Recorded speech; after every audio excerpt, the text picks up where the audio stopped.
entregará você nas minhas mãos. Eu o matarei, cortarei a sua cabeça, e toda a terra saberá que há Deus em Israel. E hoje mesmo darei os cadáveres do arraial dos filisteus às aves do céu e às feras da terra. E toda a terra saberá que há Deus em Israel. Toda esta multidão saberá que o Senhor salva, não com espada nem com lança, porque do Senhor é a guerra, e Ele entregará todos vocês nas nossas mãos. Feche os teus olhos, Senhor Deus e Pai maravilhoso. Até agora, Senhor, eu pude sentir claramente a Tua presença, como é gostoso poder Te adorar em espírito e em verdade, e assim Tu te manifestas a nós.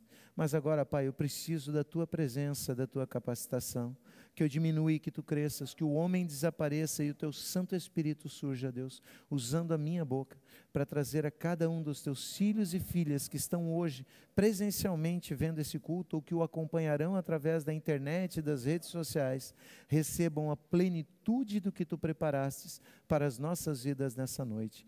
Usa-me como Te apraz, Deus, é a minha oração, em nome de Jesus. Amém? Podeis vos assentar, amada igreja.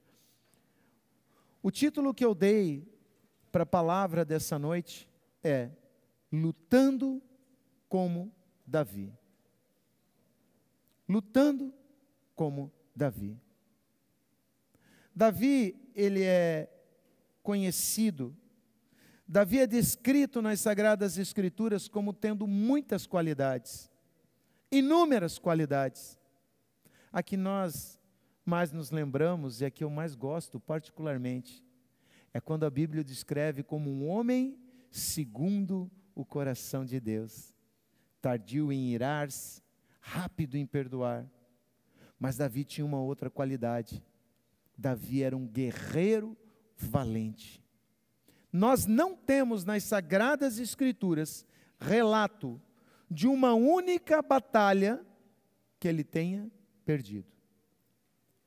Durante os 40 anos de seu reinado, se não me falha a memória, esse é o tempo do reinado de Davi, ele nunca perdeu uma batalha.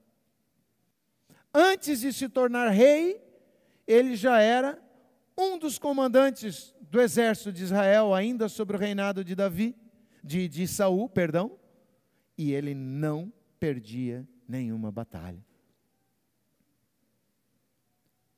Como eu gostaria de saber lutar como Davi, para que eu também não perdesse batalhas, para que eu me tornasse vitorioso. E o Senhor falou muito ao meu coração, quando eu li a 1 Samuel. Daí veio a mensagem de hoje. Existe um filme, que quem faz o curso de Casados para Sempre, comigo e com a Lília, né? Lá na famosa Casa da Colina, nós sempre assistimos, que se chama Quarto de Guerra. E tem uma passagem no filme que uma mulher está reclamando para outra, né? Das brigas, das lutas. Ela diz: lutar eu sei brigar eu sei brigar muito bem. Daí a que estava ouvindo diz assim: não, tu não sabe brigar. Não é porque tu briga muito que tu sabe brigar. Na verdade, quem sabe brigar, briga pouco, porque ele vence as brigas dele e ninguém se mete com o cara. Talvez você se ache um tremendo lutador. Eu luto muito, eu brigo bem, eu sei dar os meus pulos, eu sei dar o meu jeito. Não quer dizer que tu é bom de luta. Bom de luta era Davi. Ele descobriu a fórmula para o sucesso. Ele descobriu como não perder nenhuma batalha.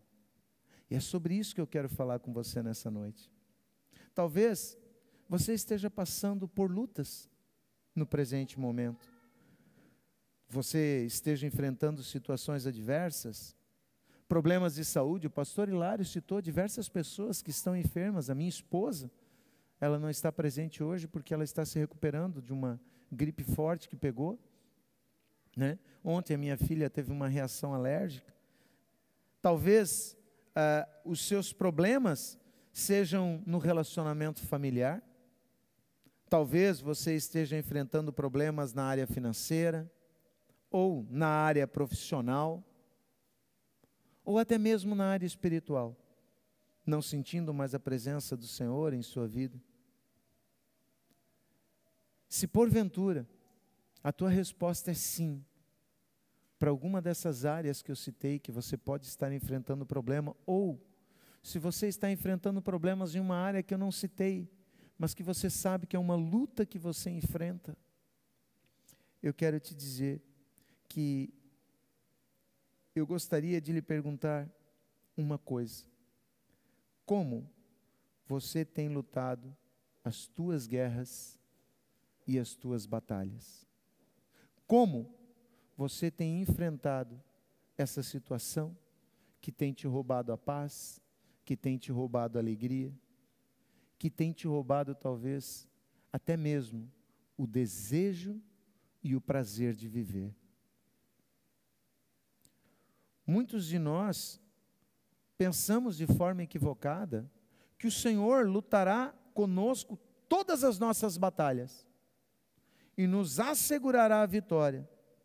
Mas não é isso o que as Sagradas Escrituras nos mostram. Como não, pastor? Se eu sou filho de Deus, Deus não luta comigo? Depende. Como depende? Depende. Se a luta que você está lutando é tua, ou se a luta que você está lutando é dele. Às vezes, nós nos envolvemos em lutas, em batalhas que não são do Senhor. E depois nós não sabemos porque Ele não está conosco. E as Sagradas Escrituras nos trazem um exemplo claro de uma situação como essa. Eu queria que vocês, ainda no livro de 1 Samuel, nós vamos trabalhar em 1 Samuel, então fique com a Bíblia aberta por aí. 1 Samuel, capítulo 4. Eu quero ler com vocês do versículo 1 ao versículo 5 e depois do 10 e 11. Quem teve na minha célula essa semana, nós falamos sobre isso. E é um dos tópicos da palavra que o Senhor colocou no meu coração. Muitos de nós achamos, equivocadamente, que por ser cristão, por ter entregue a minha vida a Jesus, por frequentar a igreja, o Senhor vai lutar todas as minhas pelejas, todas as minhas lutas, todas as minhas batalhas. Mesmo aquelas nas quais eu entro sem ter consultado a Deus, sem ter buscado a direção dEle, sem ter buscado a permissão e a autorização dEle para travá-las. Aqui, em 1 Samuel, no capítulo 4, versículos do 1 ao 5, relata o episódio em que os filisteus atacam Israel, e Israel leva a arca da aliança para vencer a batalha. E os filisteus derrotam Israel com a arca da aliança e ainda levam a arca da aliança embora.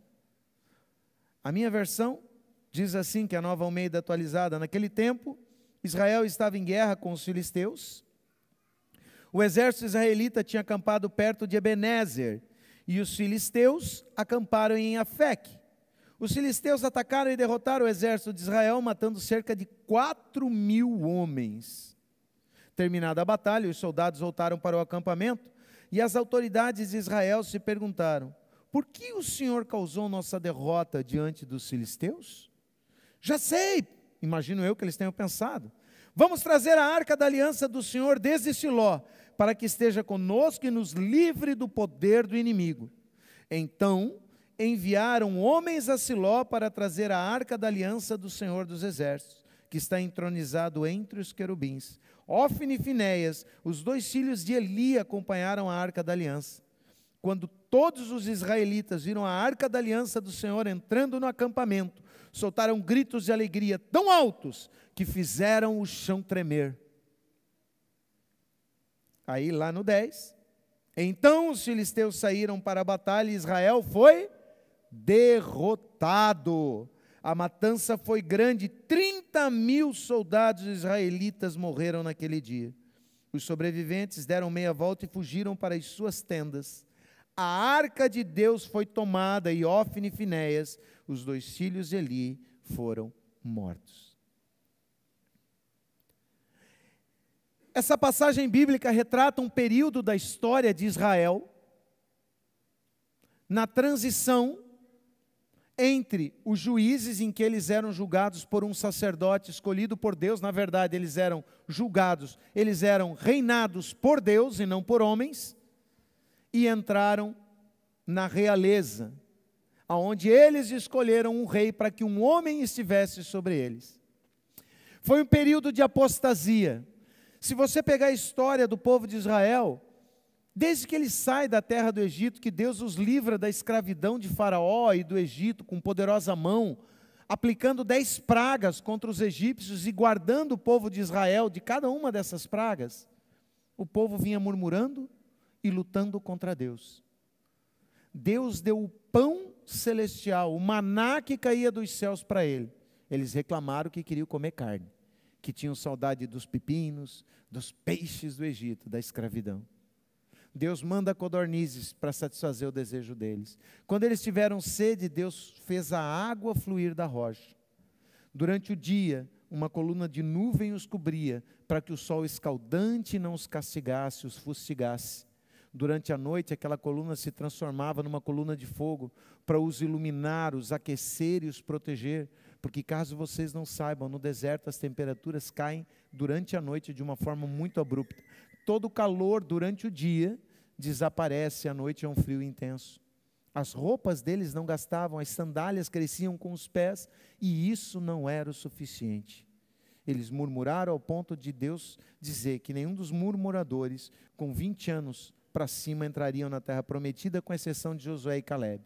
Nem Moisés pôde entrar, também pereceu no deserto.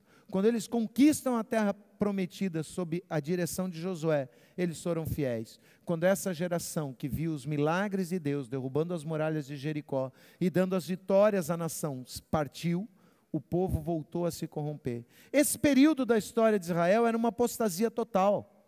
Embora eles tivessem um Deus, embora eles servissem ao Deus real e verdadeiro, eles também se contaminaram e serviram aos deuses das nações contra as quais eles guerreavam e que deveriam ter expulsado da terra prometida.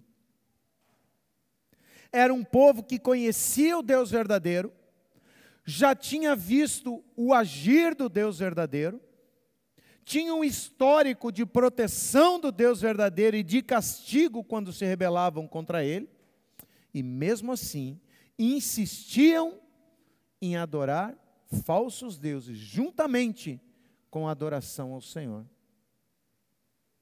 Qualquer semelhança com a igreja de Cristo nos dias atuais não é mera coincidência.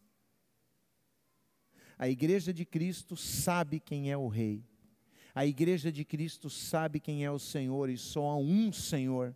Só há um Deus, só há um Senhor, só há um nome pelo qual importa que sejamos salvos. Esse nome é Jesus Cristo. Ele é o caminho, Ele é a verdade, Ele é a vida. Não há outro nome que nós possamos invocar no momento de aflição para nos salvar, para nos livrar e para nos guardar.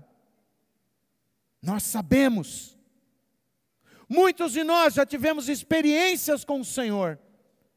Nós vimos o poder de Deus agindo nas nossas vidas, e através dela, foi bênção financeira, foi cura, restauração do casamento,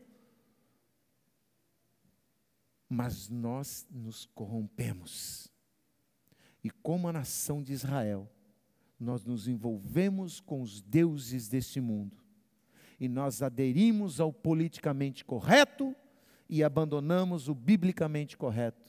Meu querido, o que vai te levar para o céu é o biblicamente correto, não é o politicamente correto.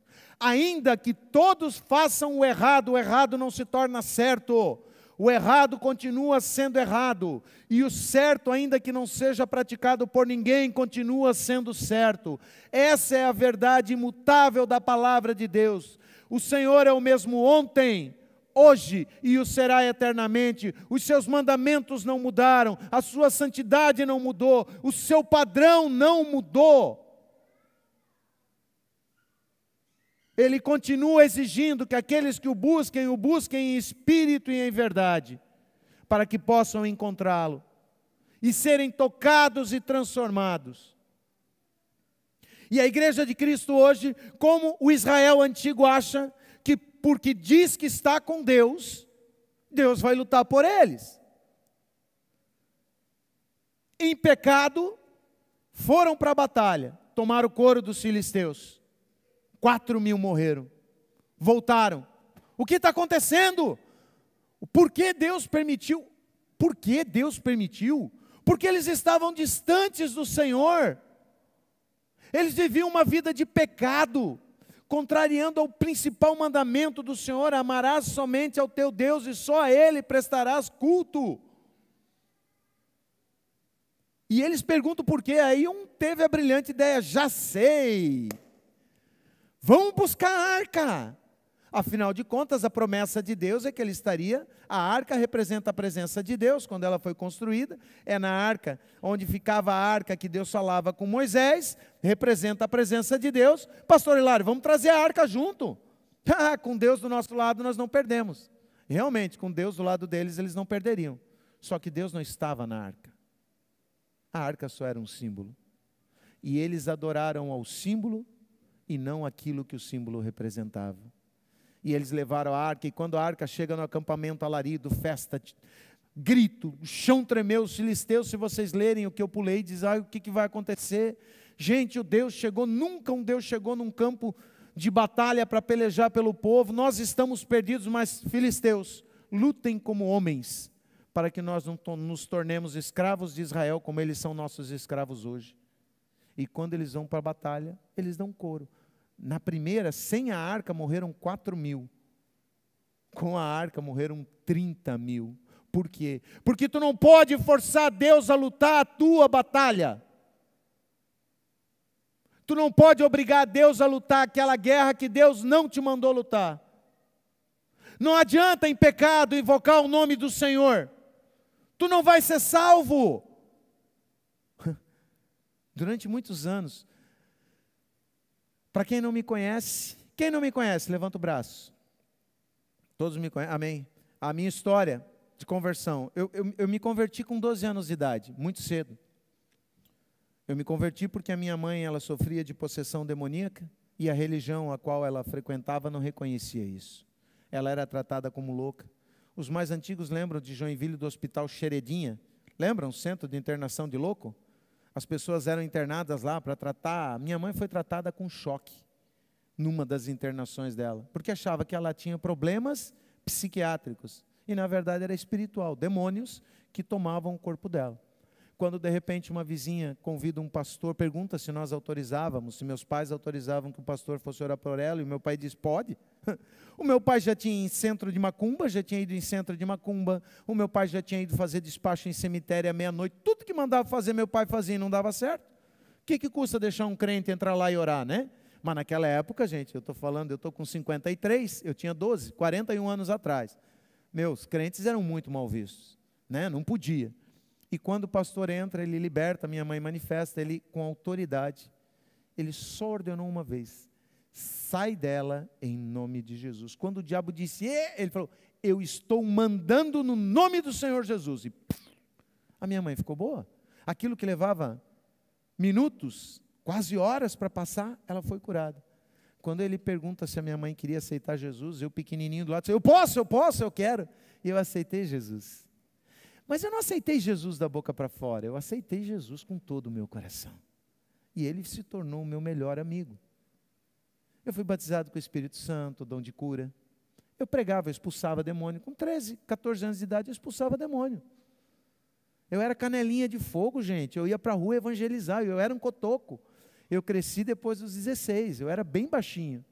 E eu não tinha medo. Eu sentava na minha cama e conversava com Jesus. Tem gente que conversa com um amigo imaginário. Eu conversava com Jesus, que não é imaginário, é real. E eu sonhava com ele, e ele falava comigo. Mas com 16 anos eu me afastei. Eu troquei esse amigo que nunca me abandonou pelo mundo. Dei muita cabeçada. 16 anos de miséria, de desgraça, fazendo tudo que eu podia de errado. Mas aquele amigo que eu havia abandonado aos 16 anos, ele disse: chega, eu te quero comigo de novo. E ele me resgatou, e resgatou o meu casamento, e a minha vida foi transformada. Mas por que eu estou falando? Ao longo desses 16 anos que eu passei distante de Jesus, eu dizia comigo: não, eu conheço a verdade, Se eu ver que eu vou morrer, eu vou gritar, me salva Jesus, e aí eu vou para o céu. Porque se o ladrão que estava na cruz lá disse, eu quero, foi, então eu também vou. Olha o engano. Eu achava que simplesmente falar sem no meu coração me arrepender, daria resultado. E o diabo me fez acreditar nisso, e por 16 anos, eu acreditei. Nesses 16 anos eu sofri um acidente de carro. Descendo a Serra de Curitiba, eu era tenente do Exército. No final de semana eu fui visitar umas amigas em Curitiba, e quando eu voltava, peguei óleo na pista, ainda não era duplicada. Bem onde fica a bica, quem sobe que tem a bica ali, mas eu voltava. Quando eu saí da curva lá em cima no topo, que eu virei, eu estava 90 por hora, a velocidade era 80, eu estava 90. Eu achei que eu ia conseguir fazer, eu peguei óleo na pista e o meu carro saiu da pista, tombou com as 4 rodas para cima e eu fui descendo o barranco, com as 4 rodas para cima, de cabeça para baixo, grudado no volante, preso no cinto de segurança. Tem gente que diz que passa a vida como um flash. Passou nada. O que passou na minha mente, a caca está feita, vamos ver onde termina. Foi isso. Não lembrei de pedir perdão, não falei, Jesus me salva. Se eu tivesse morrido, eu estava no inferno, sendo açoitado por Satanás. Não se engane. Não se engane. Eu vi um vídeo, eu recebi pela internet, eu acessei, na verdade, no YouTube, um vídeo de um pessoal que roubou uma caminhonete, eu não sei quem viu, e aí eles estavam fugindo da polícia, perseguindo, e a caminhonete tinha uma câmera, então a câmera da caminhonete filmou. Tu não via quem estava atrás, mas ela gravava os sons. E aí o cara que estava dirigindo dizia assim, eles estão chegando, senta o dedo, senta o dedo. Daí o cara pega o 38, a polícia bota do lado e pá, pá, gasta todo. Daí o cara, acabou a munição, pega no meu bolso, senta o dedo. Tem uma barreira, ele atropela um policial. Passei por cima do policial, matei. Vai, senta o dedo, e correndo. E aí a filmagem. Quando chega lá na frente, que ele se depara com uma situação, que a polícia cercou, ele não tinha para onde correr. Jesus me perdoa, Jesus me salva, não deixa eu morrer, Jesus, senta o dedo, não deixa eu morrer, Jesus. Tu acha que esse pedido de perdão surtiu efeito? Está no YouTube, esse vídeo. Era um ex-crente, porque quem não conheceu a Jesus, não sabe dizer isso, Senhor me salva, não deixa eu morrer, me guarda, me leva junto contigo. Só que não valeu de nada, porque o coração não estava arrependido. Se ele tivesse parado a ver o carro saído com as mãos para cima, Senhor me salva, aí eu até acreditaria. O que eu quero dizer, meu irmão, não se engane, o diabo tem nos enganado. O diabo tem nos feito entrar em lutas que não são nossas. O diabo tem nos feito comprar brigas que o Senhor não quer que nós compremos, em prol do politicamente correto. O Senhor estabeleceu a nossa Constituição, que é a Sagrada Escritura, a lei máxima. Nenhuma outra lei pode confrontar a Constituição. Eu sou advogado, por profissão, mas Jesus já me converteu, não se preocupe, não preciso esconder as carteiras. Sou advogado de Jesus, né? Mas o que acontece? Eu conheço de lei. A Constituição é a lei máxima. Qualquer lei que confronte com a Constituição perde eficácia. A Constituição do crente é essa aqui, a Constituição do cristão está aqui, as Sagradas Escrituras. Nós não podemos permitir que nada contrarie ela. Essa é a nossa regra. Mas o que nós temos feito? Nós temos entrado em guerras que não são nossas. Comprado lutas que não são nossas e pior, que estão contra a palavra de Deus, pelo politicamente correto. Eu amo o pecador, eu amo o pecador, mas eu não suporto o pecado dele. Jesus amou a todos os pecadores e nunca impediu que um pecador se chegasse a ele, tanto que por isso ele era criticado pelos fariseus, porque ele comia com os publicanos, ele comia com os pecadores, enquanto um judeu dizia, eu não posso me contaminar, se eu me aproximar de um pecador, eu estou sendo contaminado. Jesus nunca fez isso. Agora, Jesus nunca aceitou que o pecador que viesse a ele permanecesse no pecado. E nós temos um exemplo claro, no caso da prostituta, que é pega em flagrante adultério e é trazida até Cristo antes de ser apedrejada. A lei de Moisés manda que nós apedrejemos. O que tu dizes? Eles armaram uma cilada. Se ele diz, apedreja, onde é que está o amor que ele prega? Se ele diz, não apedreja, então nós apedrejamos ele também, porque daí ele é anátema, amaldiçoado, porque ele está contrariando a lei. Eles acharam que tinham posto Jesus numa sinuca de bico. Qual foi a resposta de Jesus? Aquele de vocês que nunca pecou, que seja o primeiro então a dar pedrada. Todos largaram as pedras e saíram, porque todos nós somos pecadores. E quando aquela mulher olha para ele, Jesus diz, onde estão os teus acusadores? Ela diz, Senhor, nenhum deles ficou. Jesus diz, eu também não te condeno, mas vá e não peques mais. Não, mas o politicamente correto diz que eu tenho que passar a mão, deixa ele pecando. Jesus diz, venha a mim como está, mas não permaneça como está.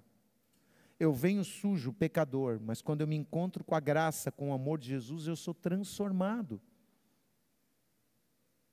Pela palavra e por mais nada. Giovanni é um exemplo vivo do que aconteceu. A palavra confrontou Giovanni. Ele foi transformado, ele foi amado, ele foi recebido com amor e carinho, mas ele foi confrontado com o pecado dele. Quando ele foi confrontado, ele viu a condição em que ele estava e pôde se arrepender. Mas eu insisto em comprar briga que não é minha, em lutar lutas que não é minha, e eu quero que Deus esteja comigo. Eles levaram a arca junto. A matança foi quase 7 vezes maior, foi mais de 7 vezes maior, porque de 4 para 30, 7 vezes 4, 28. Gente, não é clamar o nome de Jesus, não é dizer sangue de Jesus tem poder que vai fazer o mal sair, é tu ter uma vida de santidade para usar a autoridade que há nesse nome, com poder. Em Atos, a Bíblia relata que 7 homens, filhos do sacerdote Seva, foram expulsar o demônio no nome de Jesus a quem Paulo pregava. Quando eles chegam para o endemoniado e dizem, no nome de Jesus que Paulo prega, sai dele. O que o encapetado falou? Jesus eu conheço muito bem, Paulo eu sei quem é. Mas quem são vocês que estão usando esse nome? Um olhou para a cara do outro, pois é.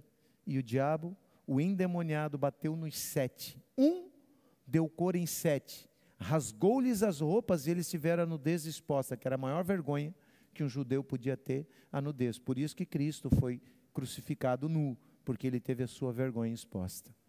Por nós, pelo nosso pecado. Eu tenho insistido em travar lutas que não são do Senhor e exigir que Ele compareça. Eu anotei aqui, nós não podemos forçar Deus a lutar as nossas lutas, as nossas batalhas, as nossas guerras. Se tentarmos fazer isso, corremos o risco de sermos derrotados, como foram os israelitas, que acreditaram que somente porque haviam levado a arca da aliança para a batalha, o Senhor lutaria por eles para lhes garantir a vitória. Não é porque tu diz, eu estou fazendo isso para o Senhor, que vai dar certo. É o marginal que vai cometer um crime e diz assim, Senhor, se tu me abençoar, eu vou dar o dízimo. Não, eu vou dar mais 10% de oferta alçada. Deus não precisa desse dinheiro. Deus tem compromisso com a palavra dEle. Deus tem compromisso com a palavra dEle. A arca simbolizava a presença de Deus e sua promessa de estar com o seu povo. Contudo, essa promessa só é válida quando o povo verdadeiramente está com o Senhor, o que não era o caso de Israel naquele momento. Talvez tu tenhas perdido algumas batalhas nas quais tu tens te envolvido. Eu te pergunto, Deus tem estado contigo? Essa batalha foi o Senhor que te mandou lutar? Ou essa batalha tu escolheu e quis forçar Deus a te acompanhar? Davi era diferente. Por isso que o tema é aprendendo a lutar, lutando como Davi. Davi era diferente, Davi não se envolvia em uma única luta. Ele não travava uma única batalha sem antes disso consultar ao Senhor e ter certeza de que Ele, o Senhor, estaria com ele e lhe asseguraria a vitória. Querem exemplos bíblicos disso? 1 Samuel, capítulo 17, versículos do 34 ao 37. 1 Samuel 17, do 34 ao 37.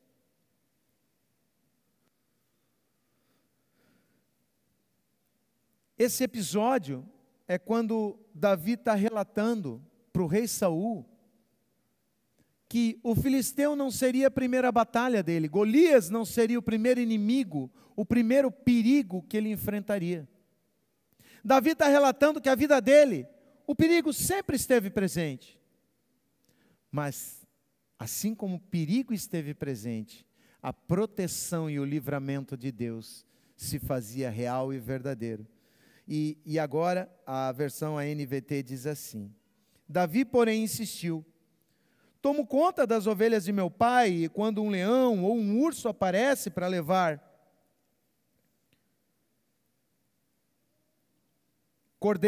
um cordeiro do rebanho, vou atrás dele com meu cajado e tiro o cordeiro de sua boca. Se o animal me ataca, eu o seguro pela mandíbula e dou golpes nele com o cajado até ele morrer. Eu fiz isso com o leão e o urso, e farei o mesmo com esse filisteu incircunciso, pois ele desafiou os exércitos do Deus vivo. E aí ele complementa, e disse ainda: o Senhor me livrou das garras do leão e do urso, também me livrará desse filisteu. Por fim, Saul consentiu. Está bem? Então vá. E disse: e que o Senhor esteja com você. Aqui é uma passagem que mostra. Deus não começou a lutar com Davi depois que ele entrou no exército. Não foi Golias o primeiro inimigo que ele derrotou. Deus já estava com Davi muito antes. Quando Davi era um célebre desconhecido. Tão desconhecido que quando o profeta Samuel chega na casa de Jessé, o pai de Davi, diz: me traz os teus filhos, todos os teus filhos. Jessé traz 7 filhos e não traz Davi. Começam a passar os filhos, Abinadab, um após o outro. Deus diz: não, não, não, não, não, não.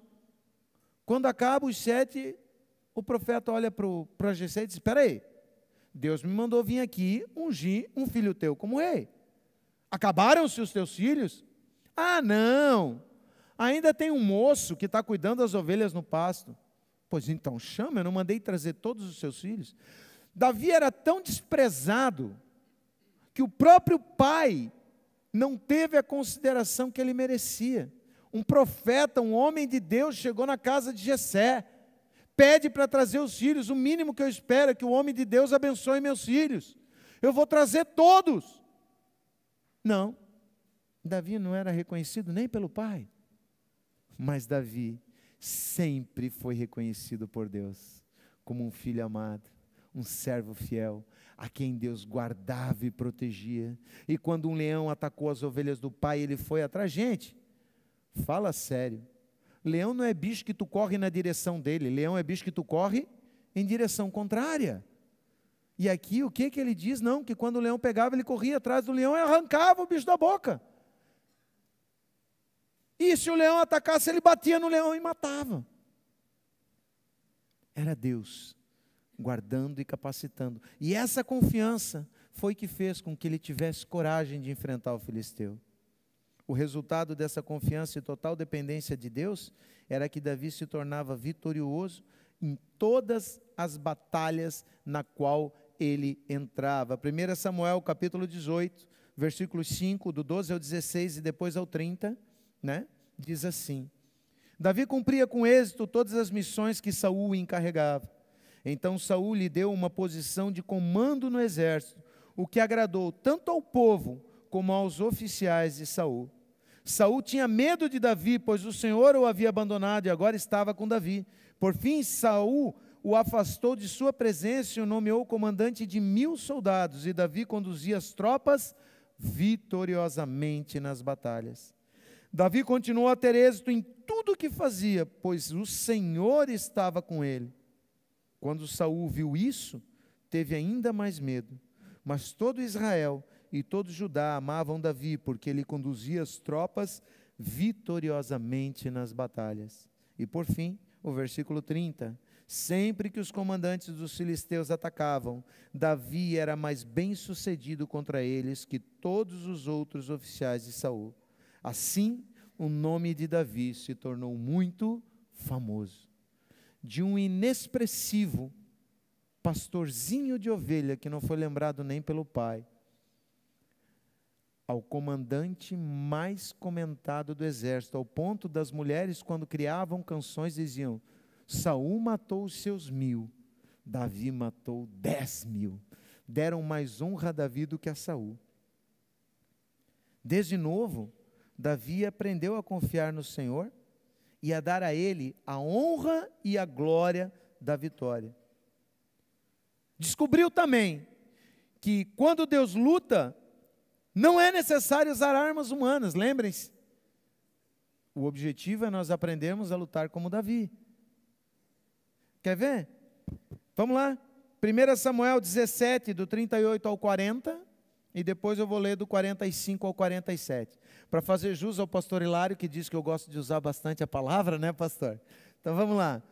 Saul vestiu Davi com a sua própria armadura. Depois que Davi chega e diz: eu vou enfrentar esse incircunciso. Gente, não existia um homem no exército de Israel com coragem para lutar contra Golias. Não é que fossem covardes. A Bíblia fala que Jonatas, filho de Saul, sozinho enfrentou 40 filisteus e matou a todos eles com o seu escudeiro. Ele derrubava o escudeiro, vinha e espetava a espada. Era um valoroso guerreiro. Só que Golias, a Bíblia descreve como alguém com 2,92 metros de altura. Michael, qual é a tua altura? Fica de pé, por gentileza. Gente, olha o Michael. 1,94. Bota mais 1 metro. Bota mais 1 metro na criança. E imagine enfrentar um caboclo daquele tamanho no mano a mano. É por isso que ninguém teve coragem. Davi não olhou, obrigado, Michael. Davi não olhou para o tamanho de Golias, Davi olhou para Deus. Afinal de contas, ele tinha certeza que não era ele que lutaria. O Senhor estaria com ele. Porque ele não comprou a briga para ele. Ele comprou a briga para Deus. Porque ele disse: eu vou enfrentar esse incircunciso filisteu, porque ele ofendeu ao Deus, ao exército do Deus vivo. Não é a nós que ele está afrontando, é ao Senhor. E isso eu não permito.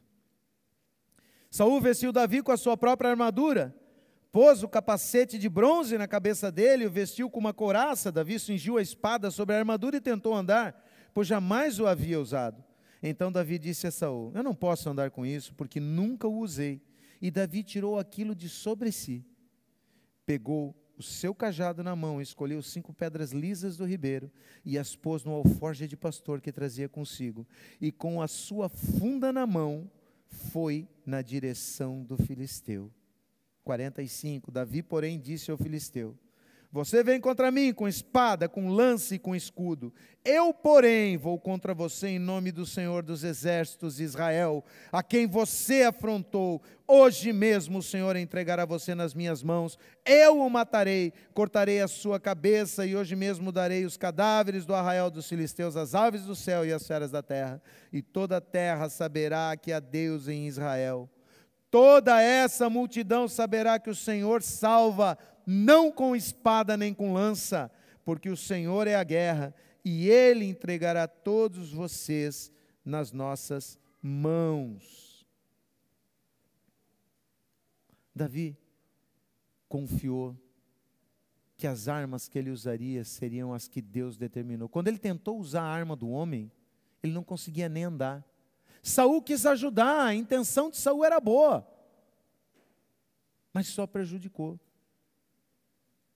Será que tu não tens sido vítima de um Saul como conselheiro de guerra? Será que nas tuas lutas, na tua batalha, tu não tem dado ouvido a homens, amigos, talvez até bem intencionado, não nos esquecendo que de bem intencionado o inferno está cheio, que estão sugerindo formas humanas de você vencer a batalha? O que nós mais temos visto hoje é o homem, é a igreja de Cristo imitando o mundo. Não, faz o seguinte, pinta de preto para eles se sentirem mais confortáveis, apaga a luz, e faz isso, e bota gelo, eu nada contra, cada um tem a sua estratégia, mas para mim, quando Deus estabeleceu como seria o local da sua adoração, Ele atentou para cada detalhe. Ele disse que a lâmpada deveria ficar acesa 24 horas, aonde a presença dEle estivesse. Então como é que eu vou apagar a luz, gente?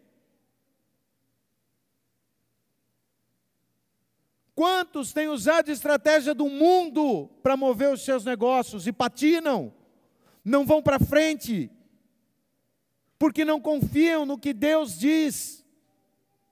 Se eu pagar imposto eu quebro. Jesus disse, dai a César o que é de César, dai a Deus o que é de Deus. A palavra de Deus diz, trazei o dízimo à casa do Senhor, fazei prova de mim e vede se eu não repreenderei o devorador. Eu tenho que confiar em Deus. Se Davi tivesse dado ouvidos a Saul, seguido a estratégia de Saul, ele teria sido abatido, porque com todo aquele equipamento ele não ia conseguir girar a funda para lançar a pedra na testa de Golias. Mas Davi conhecia o Deus ao qual ele servia. Davi conhecia o Deus que lhe protegia e lhe guardava. Davi conhecia o Deus em nome do qual ele pelejava. E ele sabia que ele não precisava da ajuda do homem. Ele só precisava ouvir a Deus. Será que o motivo de tu estares perdendo a batalha não é porque o teu conselheiro de guerra tem sido Saul e não o Senhor? Davi, porém, disse... Davi, porém, disse ao filisteu que ele ia contra ele no nome do Senhor. Em nome de quem tu tens lutado as tuas batalhas? No teu nome? Como cristão tu diz, eu dou um boi para não entrar na briga, mas dou uma boiada para não sair. Tem coisa mais absurda para um cristão dizer? Porque o ensinamento de Cristo é, se te baterem numa face, oferece a outra. Se te pedirem a túnica, a capa, dá também a túnica. Se te mandarem caminhar 1 milha, vai com ele 2. Dá mais do que te pede. Não, eu dou 1 para não entrar e dou 1000 para não sair, uma boiada para não sair. Esse é o pensamento do mundo. Mas, infelizmente, esse pensamento tem permeado a vida de filhos de Deus. De pessoas que se dizem filhas de Deus. Filhos são aqueles que seguem os ensinamentos do Pai. E mais uma característica de Davi, quando tinha alguma dúvida sobre a batalha, se ele deveria ou não lutar a batalha, Davi consultava a Deus. Davi não se metia na batalha sem consultar a Deus. Ele primeiro ia e dizia, Senhor, devo lutar? Querem ver? 1 Samuel, capítulo 23, estamos em 1 Samuel ainda, vai até o capítulo 23. 1 Samuel, capítulo 23, versículo do 1 ao 5, depois do 10 ao 12, nós estaremos lendo.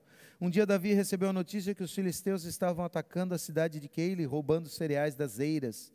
Davi perguntou ao Senhor, devo ir atacá-los? E o Senhor respondeu, sim, vá, lute contra os filisteus e liberte Keila. Contudo, os homens de Davi disseram, nós já estamos com medo mesmo aqui em Judá, imagine como seria em Keila para lutar contra os exércitos filisteus. Aqui Davi quase vacilou. Deus já tinha dito, aí ele foi perguntar de novo, Deus, os homens não estão querendo ir, sabe, eles estão com medo. Daí Davi consultou o Senhor novamente, mais uma vez o Senhor respondeu, vá a Keila, pois eu entregarei os filisteus em suas mãos. Então Davi e seus homens foram a Keila, massacraram os filisteus, tomando todos os seus rebanhos e libertaram o povo daquela cidade. Outra, lá no versículo 10. Então Davi orou, ó Senhor, Deus de Israel, ouvi que Saul planeja vir e destruir Keila porque estou aqui. Será que os líderes de Keila vão me trair e me entregar a ele? E Saul virá de fato conforme eu vi? O Senhor Deus de Israel respondeu, por favor, responde-me. E o Senhor respondeu, ele virá. Mais uma vez Davi perguntou, os líderes de Keila entregarão a mim e a meus homens a Saul? E o Senhor respondeu, sim, entregarão. Davi era movido à ordem de Deus. Ainda, capítulo 30, versículo 8, 1 Samuel, vira uma página para frente.